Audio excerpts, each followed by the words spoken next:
За бүгдээрээ сайн байцгаана уу? 11-р сэдв буюу татварын тухай ярьж байвал мань хэллээ. Энэ бол та гэж үзье. Та ажиллаа хийгээд ажиллаад энэгээр цалингаа авна. Энэ цалин нь болохоор 2000 төгрөг ч юм уу те байлаа гэж бодъё л доо. Тэгтэл 1600 төгрөг таны гар дээр бууж ирсэн. Тэгээд яагаад вэ гэвэл энэ төр танаас 400 төгрөгийг авсан байна. За яагаад энэ мөнгийг авдаг вэ гэхээр энэ мөнгийг одоо бид одоо улсад хэрцээ зүйлс зарцуулах хэрэгтэй. Тэр нь энэ нөхөр.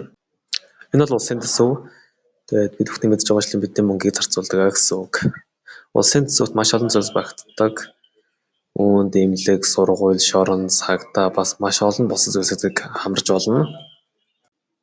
За өөрөөр хэлбэл бид бүгд нийгмийн бүхлээр нь амьдрах таатай орчин болгохын тулд мөнгө төлж байна гэсэн үг юм.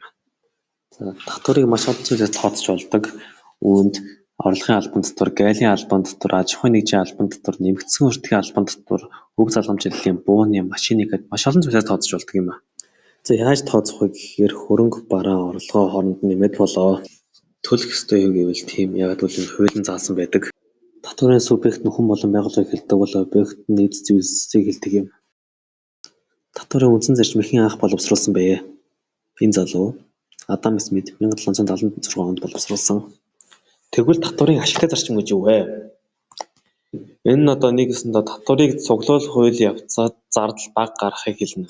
Тиймээс дараагийн удаа улсдад татвар өгөхдөө уурлах биш харин улсдаа өгөх нэг төрлийн өглөг гэж бодож байгаарай.